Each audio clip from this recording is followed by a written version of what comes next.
Hi, Taylor. Last message I spoke to you about the lies that toxic people tell and how they form their lie around things that you are involved in so that they can become involved in your life and then basically pull you out of whatever you're involved in because they never really were involved with them anyway. And so all of this, like I tell you, is a lie, but it's also it's like it's an impression that they're trying to make. So this is going to be about impression management.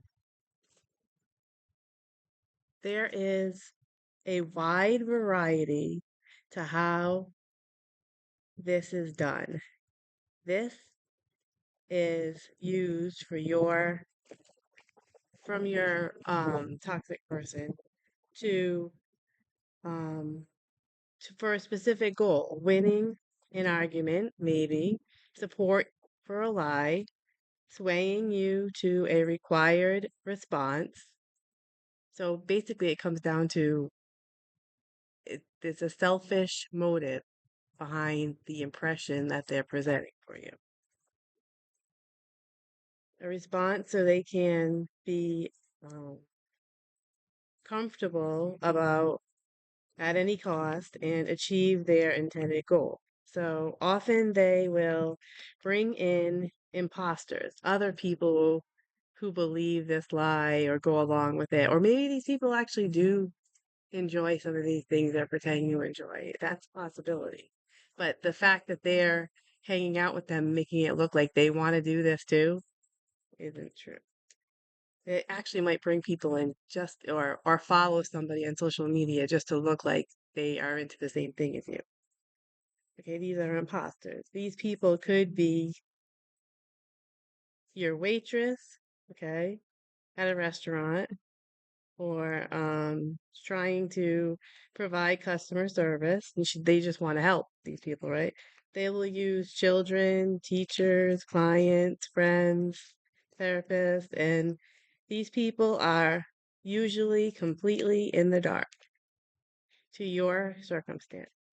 It's not important to tell them or expect them to understand that you're having an issue with them. Like when your person is not getting along with the other people in the club that you join, and you're like, I'm not even going to get involved in this, like explaining to them that you believe that this person is actually pretending to want to be a part of this club, and that's why they're causing chaos, because that's one of the signs that somebody really doesn't want to be somewhere. They're not getting along with everybody else in the group, so that's a big sign that they probably don't want to be there, right?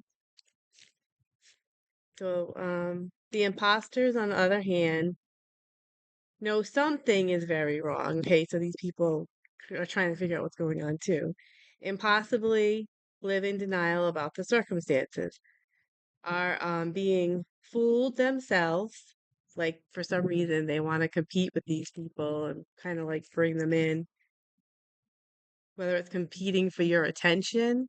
So they bring these people in, or they're trying to get these people to help them out in keeping this lie going, because if you're not interested with something, you need to keep some kind of chaos going so you can pretend you're interested with something. So you might get these other people at the club involved in some kind of chaotic circumstance so that you can keep this going for a while longer. And the whole idea is to keep you in a position of them getting what they want from you at all costs. And so you're not wanting to let your thing go. So you're trying to go and enjoy it. You're trying to take them with you and enjoy it, which is very normal in a healthy relationship. That's why it's so easy to tell what a toxic relationship is, because there's so much chaos. But the thing is, you get pulled in that you almost have to be looking from the outside of it. And so now all these other people are getting pulled in. So here you are, you join this club, trying to have a good time, and everybody's getting in this whole impression management scheme without even knowing it. They're all being used to some extreme for a purpose, to impress upon something like whatever it is, and you don't know what it is. It's different for every person. They just might want to look like they're socially compatible with just about anybody and they're a social butterfly, so they show up to these places, but they never stay around. They always have to leave. They have to go from place to place. You don't know what the objective is, besides the fact that for whatever reason, they want to get involved in your thing. They might be very jealous that you are involved in your thing. They could want to mess up your whole thing. They want to mess up your club. They want to mess up your good time. They want to mess up the people at the club. I mean, that's quite possible. This might not be a relationship like a romantic relationship. And even then, a romantic relationship is going to want to end your situation at the club because they don't have control in it. That was like your thing, your people, and you tried to get them involved because you thought they would like it. But now that they're involved and you're realizing, why am I having this person here? I'm not enjoying myself anymore. And hopefully you'll quit so that you'll do something they want to do instead. The main reason that they want you to think that they're doing what you like is so that you'll go back and do what they like. They never do anything for nothing. It's always got a reason behind it. So they'll even friend one of your friends to come in and enjoy like the sport or whatever and come up against you if they have to, just to keep the chaos going, right? So it's all an impression. They have to keep the impression going. So if they can keep the chaos going, they can keep the impression going.